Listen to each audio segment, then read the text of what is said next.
A very good morning and welcome to the program. The Voices coming to you live on Politics and Business TV right here in the nation's capital, Abuja. My name is Medina Azaki. A very cold morning indeed. The rains are here, no doubt about it. And I'm sure we're going to have rains throughout July and even August. People say August is even the worst time when it comes to rains in Abuja. But so many things happened yesterday. First, it was the remembrance of our dear President Muhammadu Buhari. How time flies, 1 year after he, his death. And yesterday was his 1 year remembrance. A lot of people were in attendance. They celebrated his life. They celebrated his legacy. And also, prayed for his soul. I saw all the army generals yesterday. I saw Irabo. I saw the man from Bilborotai and many others that worked, during his time. Yes, Muhammadu that worked, during his time. Yes, Muhammadu Buhari 1 year after. How are Nigerians remembering him? Well, in so many ways. Like this morning was one of the top issues we discussed this morning. Of course, for and against what he was remembered for, and what also happened under his watch as president. Because I remember him for one thing for me, and for, if I'm to speak for, I would say I like the fact that he always transmitted power to the vice president. He ran it very transparent. Yes, so it's which he also did when he was the military head of state to Idiagbon. Yes, Idiagbon was even more pronounced in the realm of affairs when it comes to leadership, and that's what he also replicated even as a democratically elected president. However, we also look at the issue of there are several breach and disrespect. The Southeast, we should remember him for the second Niger He completed it fully. Of course. For the against, of course, they don't speak against the dead. Well, no. If we were to look at, it's not about the dead. If we were to look I said remembrance 1 year after. Okay, fine. If we were to, you don't critique the death because the death will not come here and start defending. Yes, the dead man and then talk. the death is just one man. The head of state is just one man, and then there are a lot of people under him. In Africa Palace, they say we don't critique the death because if the death will come back to defend himself, but I think we need to we start putting the norms and the time. Because we need to start calling, if I have the power to even call the dead to come and answer. But you don't have the power. We don't have the power anyway. However, I think for me, that's what stood out for me. Okay. Because currently now, I don't think I've ever, in my own opinion, seen the current President Bola Ahmed Tinubu transmitting power to the vice president each time he leaves the country. So that for me, it shows that there was a cordial relationship between him, of course, and his vice president, as against the one I am seeing now. I don't think it's cordial enough. I entered a bus a couple of weeks back. I was going somewhere outside Abuja. And the discussion there, Buhari, please come back. Oh. Even if you want to do lifetime president, come back. Yes, of course. And we make mistake. Oh, that time we insult. I'm just telling you what people in that bus were saying. I mentioned we make mistake. Oh, we insult you. We say you be this. I beg, come back. And I said, how can the dead come back? I said, if only God can answer their prayers. So why would you want to remember him for? I will remember him. May Allah grant him al-Jannah Firdaus. I will remember him for two things. His transparency. Even when he was to take up the mantle of leadership, he was so transparent in such that he declared his assets, which is very rare with our system of government. Then again, going back home, he didn't forget where he came from. He said it out. He was so proud of it, and he lived his life by it. We could even see there was a documentary made of him, how each time he was home, he was eating his best to the miyan kuka. And even sitting in his simple house. Beautifully said, but simple eating as a pure African man. So not forgetting his root for me is what really stood up and is still standing up for me. That we shouldn't forget where we come from, no matter the position we find ourselves. So you remember him for his simplicity. Simplicity. Yeah. Yes, simplicity. He was a man that was simple to the core. I remembered when some people paid him a visit in his Daura home and they were saying, even a local government chairman will not live in this house. But Muhammadu Buhari lived in that house. He returned to that house. In fact, the tree where he used to sit and take fresh air was where they buried him. He said, he told them that when I die, bury me here. He never forgot Daura for one thing. It would be very difficult in these times to have a person of Muhammadu Buhari. I will remember him for the class he took to the international communities. You know, anytime Muhammadu Buhari is representing us outside, you need to see the kind of reception that he gets. And he tells you the kind of respect he commands when it comes to the international community. Everybody will sit and listen to him. Everybody is looking forward, you know, to meeting him. I remembered when he had to visit the US shortly after he was inaugurated. He had never given that kind of reception to any African leader, but they gave it to him. So remember him for so many things. We pray that he continues to rest in peace. We pray that his legacy will change some of the minds of our leaders, that leadership is all about service. It's not about personal wealth. And we hope that those legacies that he leave will be deep, you know, rooted. So let's move. There's another issue yesterday as Makinde, the governor of Oyo State, has called on the United Nations to probe the kidnapping of these children. So he's taking his own case to the United Nations. Maybe he's not satisfied with the circumstances of the kidnap and the release of the children, and he's calling the United Nations to come into it. But the question I want to ask, has the United Nations started investigating kidnap cases? Of course, you know, there's such a place called The Hague. Well, That's the international court. Of course, you asked the questions, and I need to. I said United Nations. I didn't say Hague. The Hague is an offshoot of the United Nations. Okay. International Court of Justice, of course. And President Sam said he's going to dilute it. Of course, so I'm trying to build up my point. The Hague is a part of the United Nations. Okay. It's the judicial aspect of the United Nations. Okay. And of course, that's is a welcome development, because that is the apex body that oversees every activities nationwide. Is called the United Nations. So when things went, of course, you feel aggrieved internationally. You feel that something have not been, you know, settled very well in your country. Of course, just like the Supreme Court avails us the opportunity to do that. That's the apex. That's the role of the United Nations. Having said that too, Makinde, of course, it has its own right, first of all, as a sitting governor, to make any appeal. Do you think it's a brilliant decision? Of course, it is a brilliant decision. This is the first time we're having a governor saying, the kidnap case in my state has to be investigated by a foreign body. Because he's the chief executive of the state. No, what I'm saying is that we've had chief executives, many. The one in my state didn't even say a word. Right, for reasons best known to him. Okay. What's obtainable in the north is not obtainable in the west. Mind you, he has his own way. Mr. Makinde is a renowned entity on his own.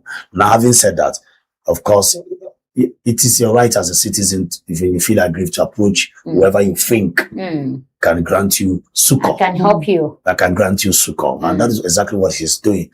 Mind you, he's the chief executive of the state and the chief security officer now. From his statement and body language, he smells a rat somehow. And he has to find where that rat is. Where the rat died. Yes. And of course, where did the rat die? I'm not feeling, so I'm not comfortable with the smells I'm getting. And that is what it is. Also yesterday, yes, the ADC also received a backing from, the appeal court, saying the congresses they conducted across the state are not being recognized. For people who are thinking of something worse, I think this is a little bit relieving for them. The fact that David Mark ESCO is still intact is just the congresses that INEC is not going to recognize. And the Congress is also what gave right to the emergence of article. It's like taking off the neck from the throat. Okay. It's the same thing. For me, that judgment allegedly is a dissenting judgment, in the sense that there's a lot of ambiguity in that judgment. In the sense, again, that when you say the Congress and the leadership, or Congress organized by the caretaker committee led by David Mark and the rest of them, what that just simply means you are removing the chair from the man that is sitting. Of course, I am happy Atiku has also approached the Supreme Court to question that, because one of the judges said this is a matter of internal affairs, and the court in itself does not have the local standing to entertain matters like that. So why would the court also ask INEC to restrain or associate itself from whatever Congress is organized by the demand? Whatever happens in London should stay in London. And that's the position of at least Justice Malik, that was one of the justices that formed the panel. So, okay, what is the implication? Well, because you started the example, removing the head from the throat. Yes. So the head cannot function without the Of throat. course. So what is the implication? We are not legal experts here, but what in plain language? You don't need to be a legal expert in the first place. The What law is clear. Okay, what is the implication going forward? The implication is that Atiku is just staying afloat. That is what they are trying to say, because you are not saying, okay, go, but you are telling the process that brought you into power is null and void. But the primary didn't affect the primaries. It's just the congresses, not the primaries. So the primaries are intact. And the primary, that's what I'm saying, the neck and the toe. The primaries, the Congress led to the whatever people that also elected function, as delegates in the primaries. So this is just a technical descending kind of thing that can also be used technically going forward. However, the case is a straightforward matter in the sense that we are very hopeful that Atiku is going to win at the Supreme Court, because it still remains a party affair. And this judicial rascality that we've been seeing in the last couple of months, is it another series?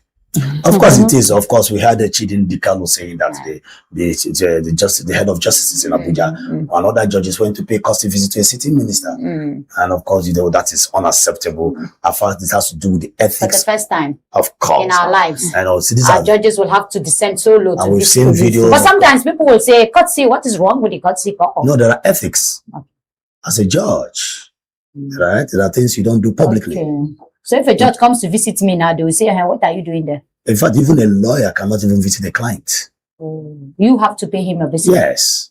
Insane societies. Of course, the judicial, of course. All right. So let us go to the issue at hand. Now, the man who is heading a ghost agency. Phantom Council. Yeah. See, I think he has taken his case internationally. So we're going to see now the US Congress and then the President Trump have been lobbied to say probe the chief of staff of the president. So a man took his case all the way to the US. Took it upstairs. He took it upstairs. And he took it to the man who does not understand no. Zero tolerance for rubbish. Zero tolerance for rubbish. And one of the argument that I heard was that the money is a loan of the World Bank. And the World Bank is based where? In the US. so many connectivity linkers out there. But the question they should also be asking the man, where did you get 400 million? He has told you now. To buy. He said he borrowed it. He borrowed it from World Bank. He borrowed the money from World Bank. Meaning he has capacity. No, hold on. He borrowed money from World Bank. Yes. To buy the slot. Yes. And he's going back to the same World Bank to say, where I bought the slot, this is what they are doing to me. Yes, to the owners of the World Bank. They own what I call them, the environment that is hosting the World Bank. To cry. Let me ask Madam Felicia. Morally speaking, I borrowed money from you. Yes. I went to buy something from Mr. Chike. And Mr. Chike, what he sold to me was very bad. And he doesn't want to refund my money. And he doesn't want to refund the goods that I bought. Yes. And then I took him to where I borrowed the money. You. I came back to you and said, he has not given me back. And I borrowed this. So you here, how will you judge the case? For me, the money I borrowed is from you. It's from me. And the transaction is failed. It's between the two of us. Both of you, Siki and yourself. No, you are a third party too now. Yes, I am. But for me, I will not, I will judge this case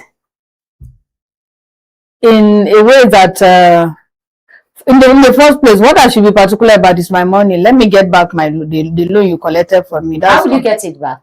You will pay, because actually before you came to me, there was an agreement before I gave you the money. There was an agreement of the certain amounts I was to give you, and when that amount was due. You should be asking what kind of agreement. What is a rigid? Was it a written agreement? You get million, you don't even know your agreement. No, if I gave you loan, there was an agreement before I gave you the loan, and that agreement, was it a written or a non-written agreement? Of course, if it was a written agreement, then there must be when due to pay the money. And if at the time you were supposed to give me the money, you are now bringing me the case, an excuse that CK could not meet up to whatever and he's threatening to arrest me. What I should be particular about is my money. Give me my money, and that's all. Okay. Yes. Since it was a written agreement, it's documented. Okay. So you are not even looking at the human factor. I'm not looking at the money and now saying we're entering into this case. No, I don't think that is exactly the picture for me, because business transaction is different from political issues. Yeah, the World Bank is an institution, financial institution that is on its own. And the president, of course, the bank, the office of the president is also a political office. So it's a business office from political office. So he's not. I don't think he's approaching the Congress. At least the petition was written by Von Batten. Von Batten also, who is a member of the Congress, wrote a petition on behalf of Adeyemi. And mind you, some of these Nigerians are influential outside the Congress. Why did he write it? Because it's very important. It's very important. That's why I'm telling you that there are Nigerians who are very influential. Because he saw that case has some kind of substance. So it is the substance he's fighting. That's what I'm telling you. It's even of course lawyers do that. When you see lawyers offering you pro bono services in legal services, of course they understood that this law case has substance and has the capacity to build their profile, of course. And when you build profile as a lawyer, you stand a chance of becoming a son. And that is something applicable in this case now. Of course, Von Patten also saw an opportunity that this is a very good case I can leverage on to also boost my political career, of course. And of course, he's one of those congressmen that also oversees issues within the shores of Africa. So that is the right channel to go, of course, then to Donald Trump. I just hope that Adeyemi will get justice, because I don't know, but for Trump that we know has zero tolerance for whatever is not pure. It's not but let's look at us as a country on the international stage, in the US Congress. And everything that has to do with us is a fake agency, a ghost agency, some money being embezzled, some money being played around, some kickbacks here. And what kind of image are we even selling to this Congress, to the Americans, and even to the international community? Here we are being labeled as a country of particular concern.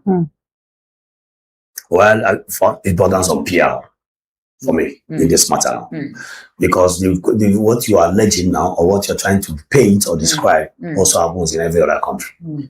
How are they doing? Do they take it to the US? Well, US, you don't take US is US. You can't take US. You don't take it to, do they take it to President Trump or to the Congress to say, help us you mean get justice? Yes, the individuals. Yes, of course. No, I'm talking about other countries. Well, no, they may. Seen or heard? You may not be privileged to such, but they do to United Nations. Okay. No, I'm talking about the US Congress itself. If I'm privileged to interview Von Batten now, you may be shocked to know that other countries have also submitted issues similar to that. You might not be on the front burner for you to know or for me to know. But I believe for Adeyemi to also channel, and for the likes of Makinde to also say that we'll go to UN, they are not the first, and they will not even be the last. They must have see the window, of course, see maybe other people have also done same. Of course, if you come to B&B and you are granted good services, you will tell somebody else. Well, if you have such policies, there are situations you have in Nigeria now, police case, I will tell you, okay, go to this very division. Don't go here. If you go here, you're going to get justice. If you go here, justice will not be served. And of course, I'm just trying to paint a possible, scenario around this matter. They have the right to cry to whoever please, and I'm sure there are lawyers who have also must have advised them to look. You cannot bring a case where the lion is the judge over a goat. That goat will become pepper soup at the end of the day. So take it outside the shores of this country, where there will be a neutral, arbitral judge that will look into the matter holistically and, of course, make good, sound judgment. We don't want this. When you see this this dissenting judgments everywhere, allegedly. Because people have lost hope, you know. The trust deficit has gradually. But on this platform and also everywhere, people have said, set up an independent bureau to investigate this case. The president didn't do that. He set up a probe and still put the chief of staff as the vice chairman. That is a lion becoming a judge in a case where it goes. And so how do you expect that person to have confidence in the judgment that will follow? An accused. Alleged accused. Also head of the committee. Now, for the chief of staff, who is in the middle of all of this. Model waters. What will be his thinking right now, especially when it has to do with his image? You should also understand that this president, at most 8 years, he's out of power. He's already done 3 years. So it's just about 5 years to go. And 5 years is just like today. That's even if they win election come next year. They have only 4 more years to stay in power. And meanwhile, his image is everywhere. The chief of staff is emotionally aloof and detached based on his personality that I've studied. So I don't know. With that kind of traits. But let me ask you. For me, I feel he may be feeling incapacitated, because if in his own position, such a probe is taken outside of his own shore, it doesn't speak well of him, as if he has failed. Yes, there are people who are shameless. There are people who are emotionally aloof. Who are saying your own. They look at this cup and tell you that's your business. It's not my fault. There are people like that. Narcissists in nature. But this government is defending the undefendable. A man who's even gaslighting. Yes, gaslighting. Now they will release the letter, backdated it to, was it 25th of October, saying that the SGF was replying the same Adeyemi that this agency doesn't exist. So an agency that doesn't exist, what is he doing in the National Assembly? What is he doing with the budget? What is he even doing with an EFCC chairman? Who gave him an award? No, what is the got of the approval that clearance that was given to him to represent Nigeria in Canada? In Canada. You are talking about 2025. How old is the agency in the first place? It's more than 2025. Of course, backdating it's up to 2022. It's about 3. This government has been more than 3 years now, if I'm not mistaken. So let's not go into those technicalities and those shenanigans surrounding the issue. The truth about it is that nobody can gain access to an office in even the head of service is not aware that an office under his building. He's the chief landlord of that place. Yes. So what are we saying? Let's not go there. And of course, above all, somebody defended the budget and created the budget, and it went to lower and upper chamber on account that is domiciled at the Apex Bank that has the signature of top meaning financial experts like the accountant general. What are you now saying? Let's leave all those shenanigans, like I said. Those videos, are they AI videos? Let's leave those things and those documents. The truth about it is that it's a muddy water, and of course everybody's trying to rope up. But like I said, it depends on. Now, for those other agencies of government who will be going outside the shores of this country looking for investors, with this kind of happenings right now, who is going to come and invest? Who is even going to trust them? Because they'll be asking, are you sure you are not also a fake agency coming to talk to me? It depends on the country. There are countries who enjoy corruption in Nigeria. Okay. So when they are coming, they know that, yes, they do. It depends but on very few, not serious-minded countries. No. You see, when they that is, and I said, of course, the gods planted weaknesses, so we could draw the barricade between spirit and man to let you know that as long as you are putting on this flesh, you have your weaknesses. However, it is your duty to identify them and be deliberate about them and reduce it. There's such a thing called volume. Volume that you are hearing on TV. Human beings still have volume. You reduce or you increase? You reduce or you increase strength and reduce weakness. Or else that weakness, you shy away from it, you think it's not there, it's going to kill you one day. It's going to destroy you. If you look at every success you record in life and every stride you achieve in life, your weakness and your strength is a combination that gets you to that place. So you have to, there are some weaknesses I know I have that when I go to some place, I deliberately try to suppress it because I know it's not suitable for that place. There are places I go, I also increase my strength. So you must know it. But if you claim you don't know it and you just sit down and then live alone. Then sorry to say, your name is sorry. It is there. Okay, but let me ask you, how did a man who was one time the Speaker of the House of Representatives, who commands the lawmakers, how did he find himself in this kind of scandal? The office has been riddled with scandal from day one, from selling slot to fake agencies to fake this, fake that. Every day you wake up with a scandal. How come a former speaker ended up with so many scandals? Well, let me talk a little bit from here on this. Like for me personally, with what the little I've gathered with regards to life, I've come to realize that once you begin to make your weaknesses open, too open to every dig and hurry, people key into it. People key into it, because for me already, I am having a strong feeling that a man of... Did he tell you he's weak? No, I'm coming to something. Like if there's a possibility of him having interest in anything that concerns money and all these allegations that we are hearing about, gullible, yes. So that's a weakness. People can also feast on that. People can feast on it. That's my point on that. That's what I'm saying. If you make your weakness too known to people, they key into it and they feast on it. Looking at it, he might not even make his weakness too known, but the office he occupies is a very powerful. Mind you, prior to his reign as the chief of staff, before then, it was Abakari that made people to understand the power of the office of the chief of staff. But there was no any allegation. Wait. Well, that office. But after his demise, they came. There was not any allegation. Nobody came out to say, I gave him 200, I gave him 500. No, we made, there was this issue of, nobody came out to say that. I'm on TV. Yeah. Let me not say some things. But Abakari made people to understand the power of the office of the chief of staff. Before then, the chief of staff was not really that. Most Nigerians don't really know how. But because of his own personality. Well, apart because from he that, was a very strong man. He was a technocrat. Well, that is for your own opinion. Yes. Like I said, people know him. The people in the banking industry know him. I will tell you, very well. I wouldn't want to be pushed into certain things. No, you can say it now. No. Yeah. For some reasons. But for people in the banking industry. For some reasons, because I like I said, for some reasons.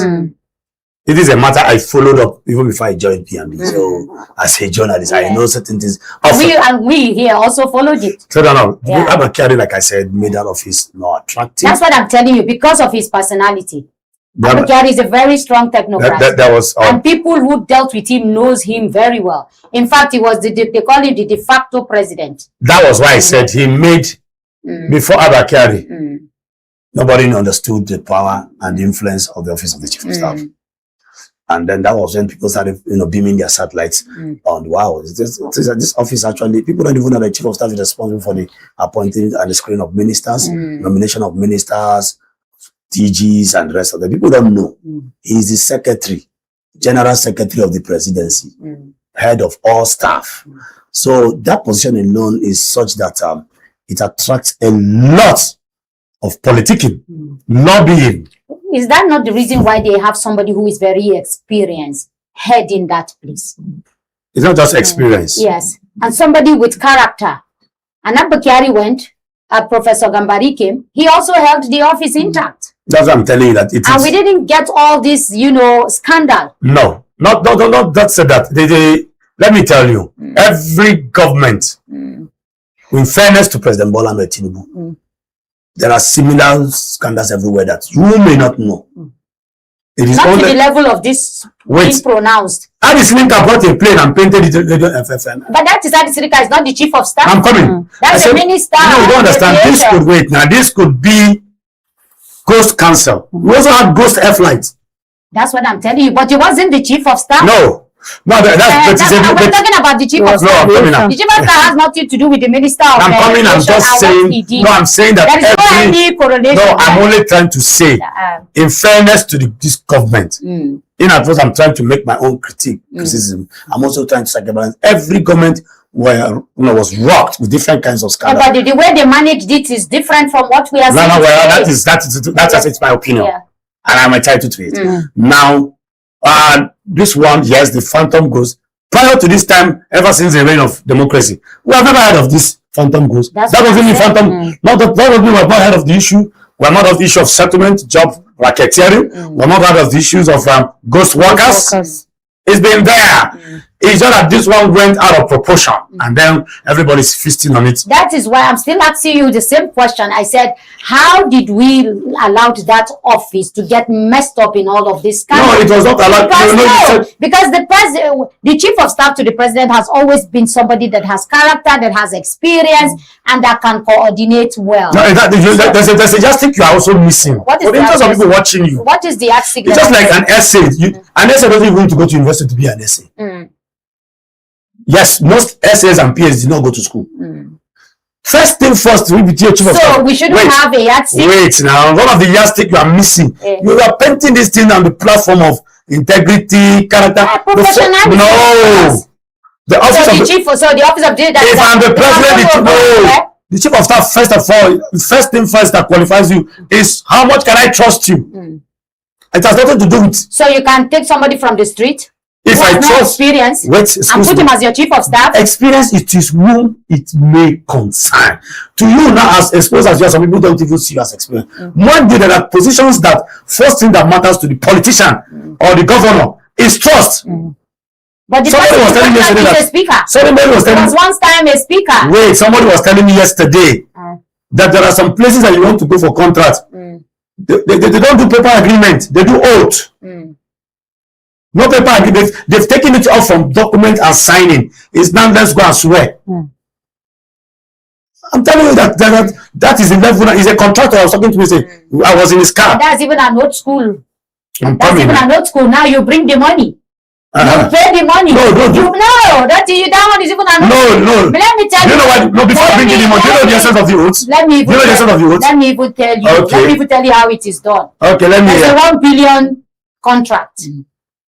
I'm going to give it to Mr. CK. Yes. I'm painting a scenario, 1 billion, and I call you and I say, come, this is 1 billion. But before you get this document, you are giving me 500 million. You bring it for me cash in dollars before that contract is awarded. So how you do execute the contract, how you make your profit, that is your headache. But all I know, my 500 million cash. That one is also having in existence. That is what it is really. Nobody has the time to be waiting for you when the money comes. And that is why you see contractors going to go and take loan from the bank to settle these people allegedly, because we are not there, to settle these people allegedly before their contract paper is even given to them. Now, what you have just painted is also a similar situation. Why will I be swearing oath with you? No, Adeyemi is also painted. No, there are different forms.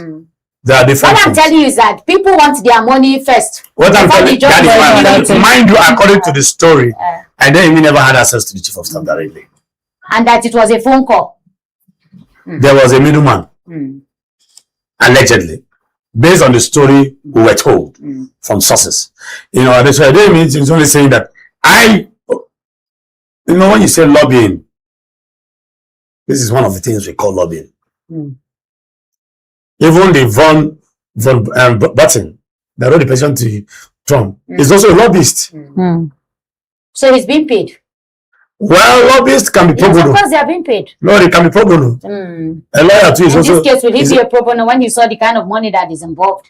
Well, I don't know. I will not want to say what I am not privy to. But I'm only telling you that this lobbying goes everywhere, including families, children lobby fathers. My daughter lobbied me before yesterday to allow her go to school with a sound system, the big sound system I have in my sitting room. And my wife was like, why would you allow her? I said, no, let her go. That's my daughter. Let her go and have fun. It doesn't happen every time. It's once in a year. So why would I? Of course, because my wife was like, this expensive something, she will spoil it. I said, no.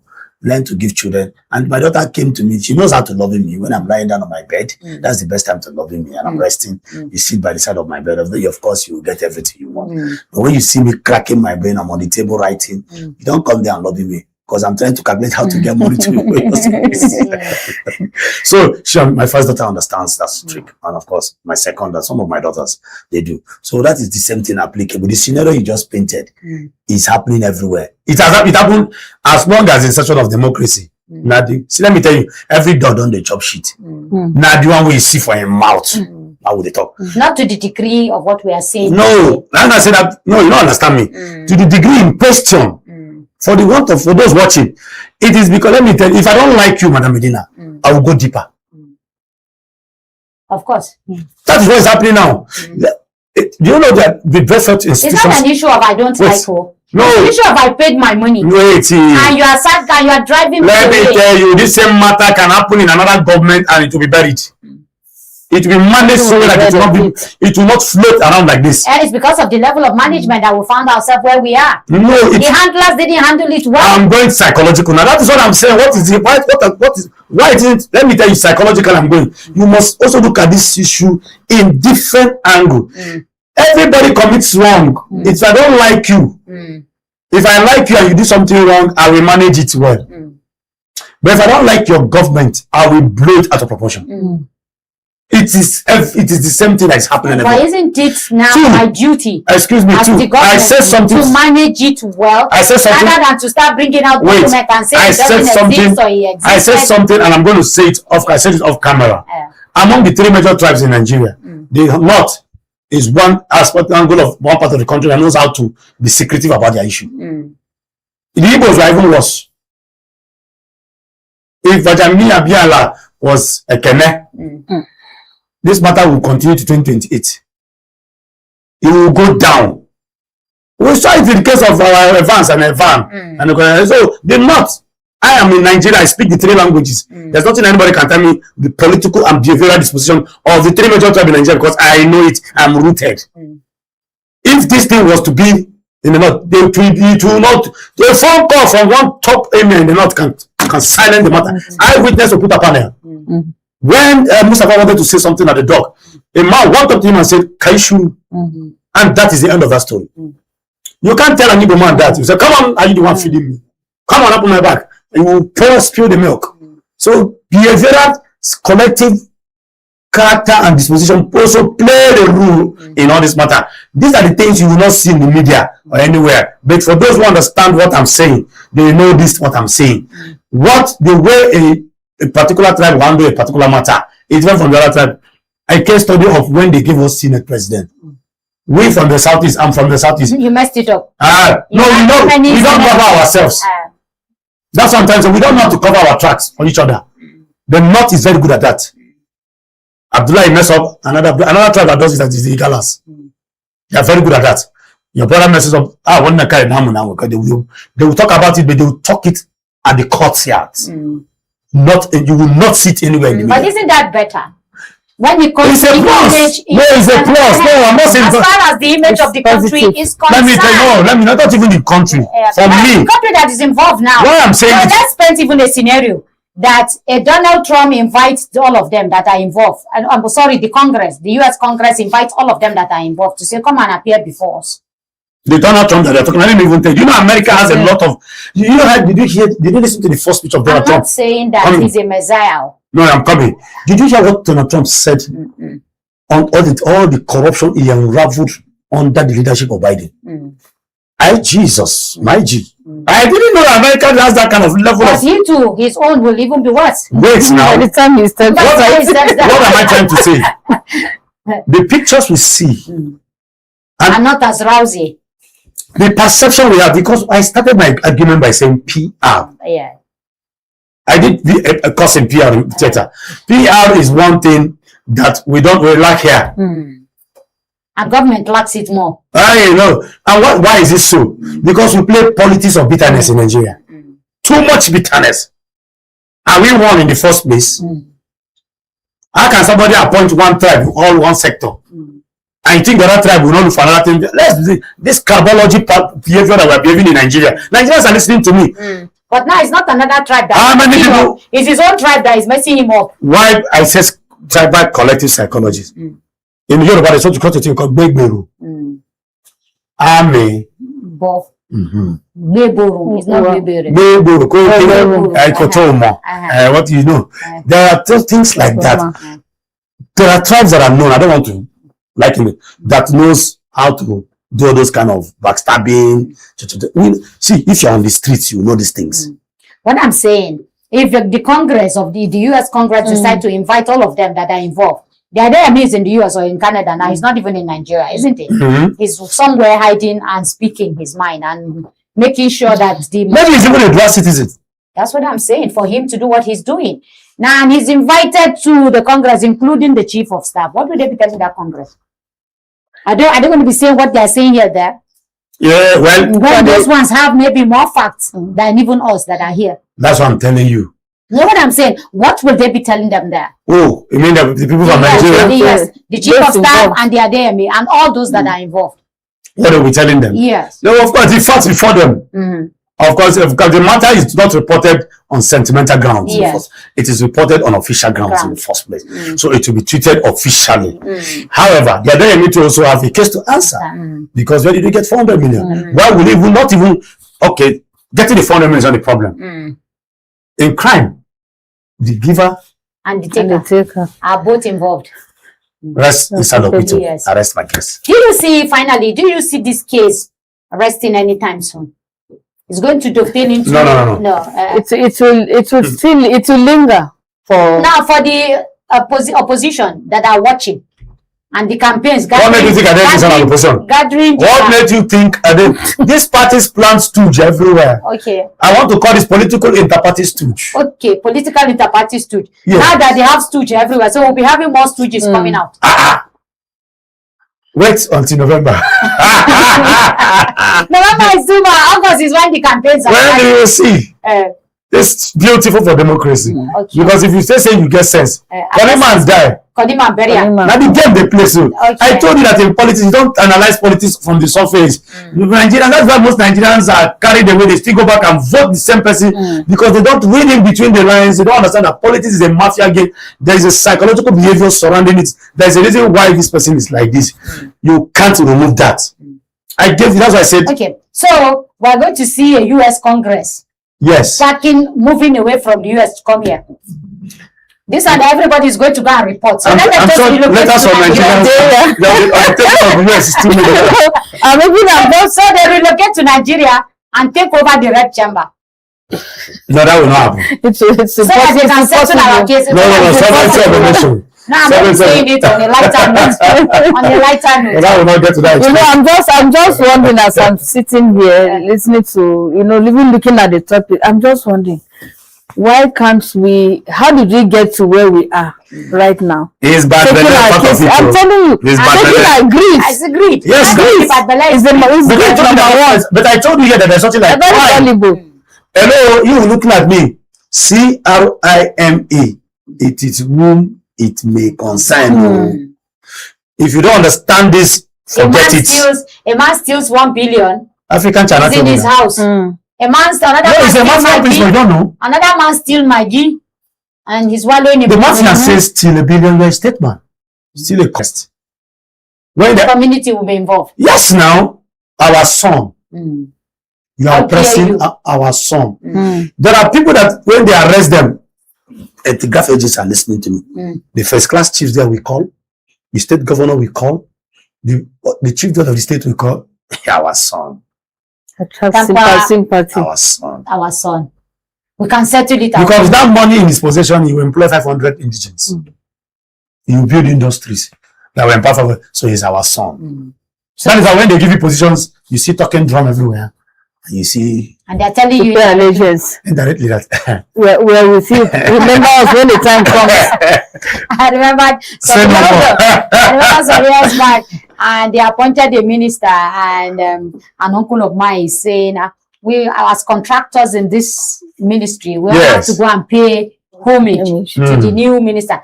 And I was like, Uncle, but they have not even sworn him in now. He said, you are a child. They have not, so you are waiting for him to be sworn in to go and greet him. When the whole flies together. I said, so the greeting is just to go. He said, don't worry. That will be a topic for another day. It was later on, he was now telling me that when they went to visit, somebody already said, I'm buying a house in Maitama. Another person said, I'll buy a house for Madam in Wuse too. Another person is saying this. As somebody that has not been sworn in, he said, yes, that's how it is done. So I'm only telling you, the contractors themselves. No, some of them companies do. When you see roads, ties in some communities and big houses. These ones are contractors. No, I'm saying I'm not here. You're correct. I'm saying some of them companies I don't want to call the company. Contractors too are operating Those are, I'm companies. talking about big blue chip companies. If I buy a house of 500 million, is it a joke? Those are even small now. Is it a joke? Is that a joke? Is it a joke? Is that a joke? It's not a joke. If a company decides to build a road, that's even better. The community will benefit from it. Yeah, systemic. If I want to tell you how these things work systematically, we will not live here. Let's just forget about that. But what I'm saying is that would have even been better. Build the road so that all of us will benefit. But if you buy just houses for the person, it means it's only the person that is going to benefit. But I think we'll watch out and see how far Adeyemi will go. Is he going to be the downfall of this government? What they call it? The nemesis or what?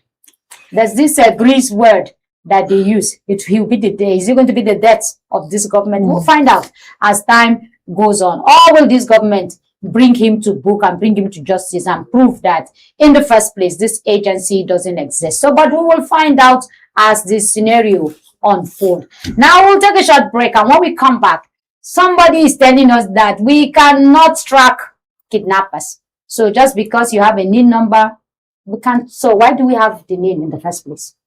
We'll be back. Imagine having the power.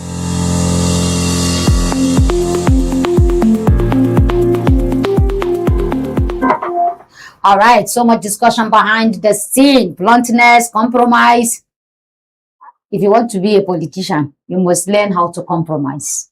And you must learn how to talk. And you must learn how to tolerate every nonsense that comes your way. But let's move to our second topic, which has to do with the limitation of NIN. Now, the DG of NIN, that is the National Identity Management Commission, is saying that there's a limitation as far as NIN is concerned. And she gave reasons why, NIN cannot track kidnappers. She said, one, that kidnappers often use victims' phone, making NIN-based tracking difficult.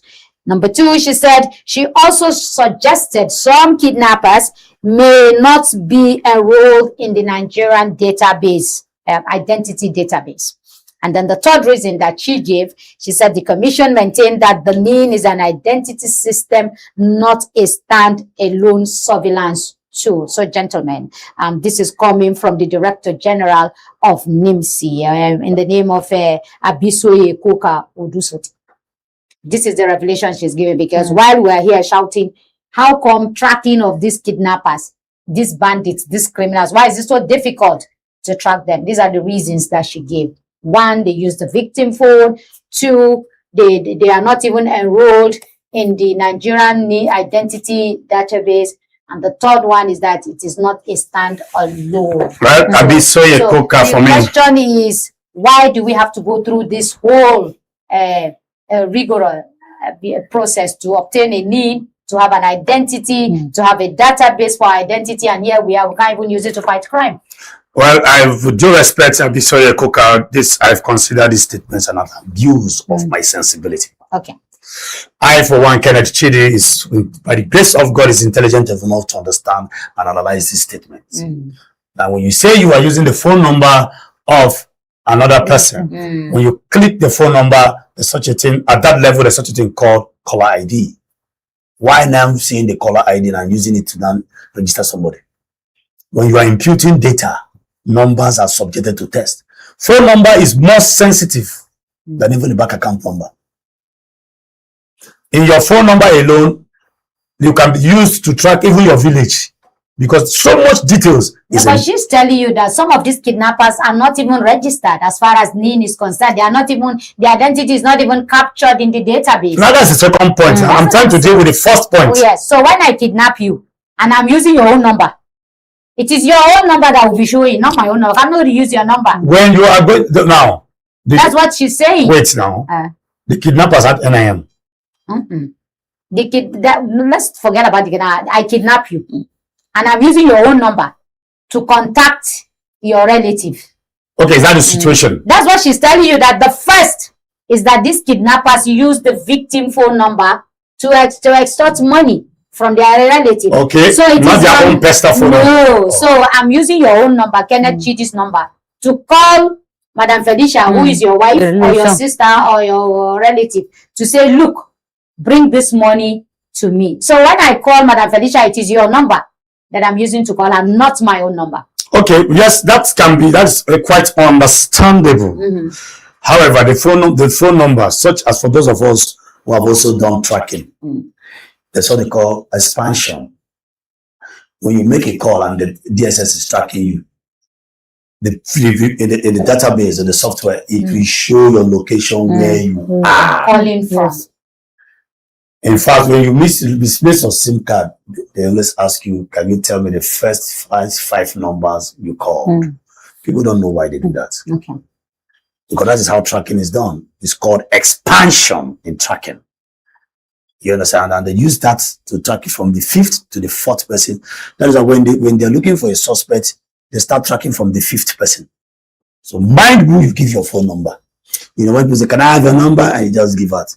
That's why if you see big men and corporate-minded people, when you call them, the first question they ask you, how did you get my number? Because most Nigerians don't know how powerful and sensitive the phone number is. So when they keep tracking the 5th to the 4th to the 3rd to the 2nd, and then they get, I have tracked a carpenter that ran away with chair worth 5.5 million many years ago. And of course, I was. For those under duress who will have to give their number under duress, what happens to them? No matter the duress, when you make a phone call, satellite picks it and then. No, what I'm saying is that if I fall a victim yes, of maybe a one chance or armed robbers or something, and they decide to get my phone number, and I give them my phone number, and maybe somebody track them somewhere and they see my phone number on their phone. No, if you are a victim, of course, when they track your number and they track the situation that led to that, they will know, of course. How would they know it is? Maybe I gave the person my number under Durex. The person robbed me and took my number and everything. We all went our ways. And then maybe later on they decide to track him or her, as the case may be, and my number is on his phone. Now, when they bring you, of course, if you're a kidnapped victim that escaped one chance or whatever, of course, you will say there. Of course, normally, you in fact, first of all, and that is for the interest of those watching. If you find yourself in a situation like that, and when as soon as you are leaving that scene of crime, go to the nearest police station. With that, you have exonerated yourself. But this carelessness of just living life normal, which is part of the weakness I'm talking about, you are guilty as charged. What's your phone number doing there? So when you, of course, if you escape or God's willing, you are free from any form of attack. The first thing you do is what they call it incidenting. You incident the matter. Okay. You go to the station and incident that matter. When you lose your credentials like the way I did, I went to the station and I incidented the matter. So you go to the police and say they collected, I was attacked. And I followed them my phone number. I don't know the person. In case you people catch the person, see what happened to me. You are free. But if you keep quiet, you are going to be as guilty as charged. If that person is tracked and those numbers are linked to you, you are a kidnapper. So this carelessness of not incidenting issue, that is why the first point of call is the police. If I feel aggrieved and you just threaten me and I don't waste time. I activate immediately to protect myself. First, that is why they say police is your friend. Not you just wait and then you linger and then tomorrow they arrest the person and they go through his phone and they see first 5 call, your number is there. The police asks, did you report? You say no. They are guilty as charged. So I've just educated some people now. Yes, but it's very important because some of us are very careless. No. When it comes to that. No, don't say, go, Father, I thank you, and then you move on. No. Even robbery, when you are robbed in your house, you incident. Whether they will recover it later or not, you incident. If not, if they recover that material, you claim it to be hard. That's what some people go to say, now we get that guy, so they thief that time. Madam, how? Did you report to? Okay, so let us come to the second issue that she raised, saying that most of these kidnappers are not even captured in the Nigerian database system, which is understandable because a lot of Nigerians still don't have NIN number. And the phone is working? Of course, the phone will work. I thought one of the criteria for opening a SIM card is your name. Okay, Vivian and then NIN number. Yes. But most of them, they buy off the shelf SIM. I even have the shelf SIM because I think I activated SIM card recently. I think how do people get stolen SIM or how do they get SIM without registering? I think this is the question we should ask. I don't know if it's still obtainable now. I don't know. But Patani made it so stringent at that time, and I've forgotten exactly the new policies he came up with to further make it stringent. But then, you know, anything that is man-made can be fabricated. There is nothing man-made that does not have, you know, the fake side of it. No matter how powerful. Just recently, China just developed the B-2 Spirit bombers, stealth, of course, aircraft that has the capacity to maintain. It doesn't even get fuel on the floor. It goes up just with little fuel and the fuel to come back. And of course, it can stay in the sky unseen off radar.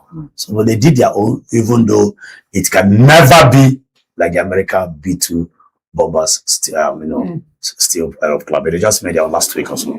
So it's like that. So anything that is man-made, no matter how. I remember when this barbed wire, gozo wire came out, this electric fence wire. It was like, wow, the solution to now for Nigerians who are angry already with the situation that here we have a government that can't even solve the insecurity, the kidnapping, the banditry, the insurgency.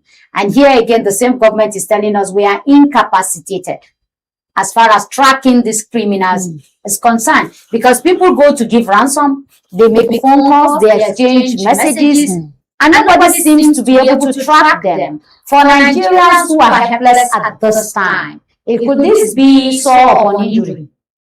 It's almost than that. It's worse because, like, for me, I'm just looking at it in this way.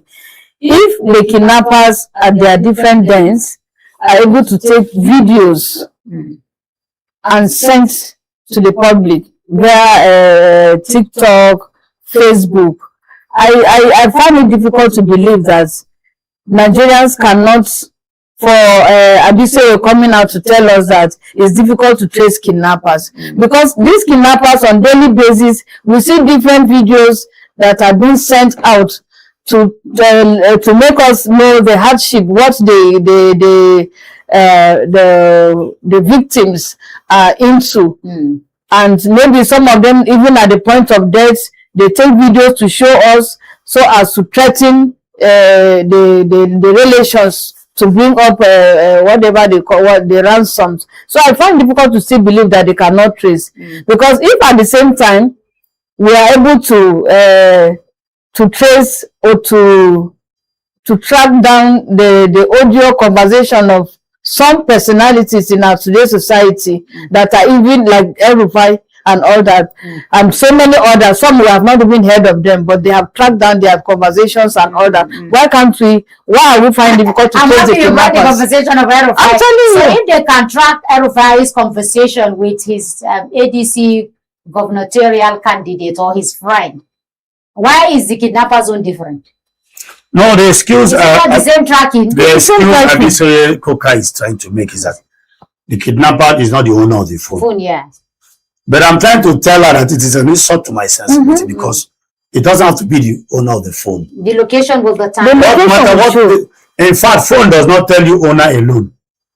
The first thing the phone tells you is location. I told you such a thing called expansion. That's why they can come from Lagos and track somebody in Abuja and pick that person. The first of all, to read your address. In fact, when you are moving with that phone, the tracking machine is, the radial light is moving with you. But for some of these criminals that use smartphones, can they track them? It is not the body. It is the SIM. The chip is satellite connected. Okay. That is why you see, if you're a known journalist in Nigeria today, I went somewhere, I told you now, I gave somebody my number, and my name appeared as a radio presenter. And I've never registered my number as a radio presenter. What does that tell you? There is what we call such a thing called a database. In America, is it gazillion, whatever they call it. Even America has one that everybody, because they owns this Microsoft. Everybody's data is there. That's why they know where an Al-Qaeda is. When America is ready to do anything, they do it. Because they have your details. In fact, even in modern day war, the first thing they do is cut out the source of communication and light. And once the community is cut off from communication, if you take off MTN, take off, you have already won the battle. I can't call, you can't come. Your child cannot call, you can't come. It's so That's bad. why when the Houthis said, because the cables of the world passes through their sea, and when they say you touch us, we go down and we cut the cables, and the whole world will stand still. Everybody had to respect that because it passes through them. So communication is modern day approach to fighting. So when she comes there are so much sophisticated weapons and advanced technological, gadgets. But how did that? that can Also traffic. raised a question about this system. The NIN database is not a stand-alone in itself. So it means it has to be linked with other, federal government system. But the first question is, how do we get every Nigerian to have a NIN number? I think the agency has been going around telling people to register, but beyond registering, especially the unbanked, the everyday Nigerians who Random guy. How do we get this class of Nigerians to understand that having your NIN, having your number into our database is very, very important? Well, it's the same way we're trying to get them to get voters card. Yes. You understand me? You see, it's one thing to talk, it's another thing to also do. However, the agencies are not doing much. Because I did remember those days when NEPA wants to give you bill, they know all the nook and cranny of Nigeria. Yes. They know every house. And how much you owe. What is house? Village. All growing up, we know what is NEPA bill now. I see I see them, plenty. in my village, in Danyake, NEPA bill is there. Okay. So that's to tell you that the political will too. Our village, no NEPA bill to reach there. Maybe, but why are they there? I said they don't even bring light. In my Domboa, if you want to buy drink, it's blocked. You have to throw, before the insurgency came and cut all the wires. Our light was coming from Gumi. No, but when there was light those days, I think that there is no bill. I've never seen bill. When I go to the village, I don't see bill. I just see light they waste. Okay. There are places like you might not be the one responsible for the bill. I said I've not seen somebody coming to knock, say. And maybe they have a way, but there was no internet in that time. There was no internet. What I'm trying to say that NEPA knew everybody's house. Okay. How did they do it? We don't Maybe know. they have a way they collect it. Maybe community-wise, they tell them every month. Maybe gather money. I sure they know. See, I'm sure there's a way they do it. as long as there's light, you have seen NEPA. I've never seen I've never seen that is why till today, no matter how you, because every child grew up to understand what NEPA was. So that same spirit and Mowa, our political way, where is it today? When it's time for election materials, you see interest. That's another issue. Voting paper goes to Karamajiji, to Garam. But when it comes to other things, they will tell you, we don't know how to assess you. Yeah, assess you. So that's another factor. Area of interest. What's the area of interest? Because this name thing you're talking about, how is it even done? It's just we go to the radio stations and TV. Come on, no. When they wanted to count for census, they go house to house. because census has economic advantage for every state. Yes. When it comes to sharing formula at the national level. Planning. You must, I was counted as a negotiant. Including me many times. So let's see. Like I said, I don't like you to me. But since you want to tune me, let me talk. These things are doable. So we can go from house to house. NIMC can go from house to house. Put a policy down that if you don't have it and they see you in your house, you answer government. People will register. Even OPE should be asking for NIM. I've told that. That was why one of my Oga those told me that excuses are the nails you used to build a house that will collapse. You used to roof a house that will collapse.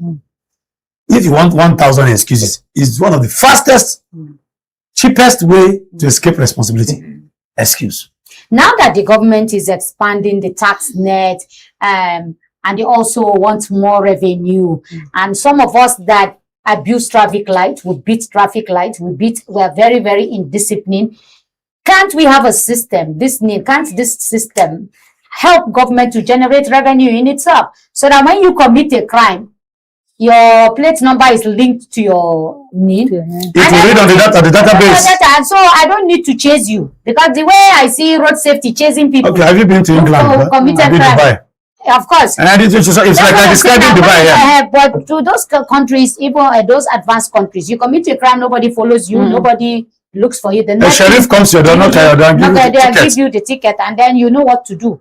Either you pay or you get more penalty, for it. But I'm saying that because in those countries, they have been able to use that to generate revenue for themselves. Now that we're going from borrowing to sorrowing, because that's what we are doing. Settle deficit. Can't we have this name linked to our plate numbers, linked to whatever we do, so that whatever crime we commit can be detected in the a number of minutes? I think this Madam Felicia should answer. It's very easy to do that. We have just mentioned it that other countries are doing that. So we can take a leap from those countries. And to tell us that you can't track this, you can't track that. You can't track that. You know what, like all these kidnappers, those that were paid to go on, what do you call it, on pilgrimage to... Those ones are not kidnappers, those ones are bandits. The bandits. Yes, of course, they are almost linked. They do the same thing. The same thing. Of course, they have their passport.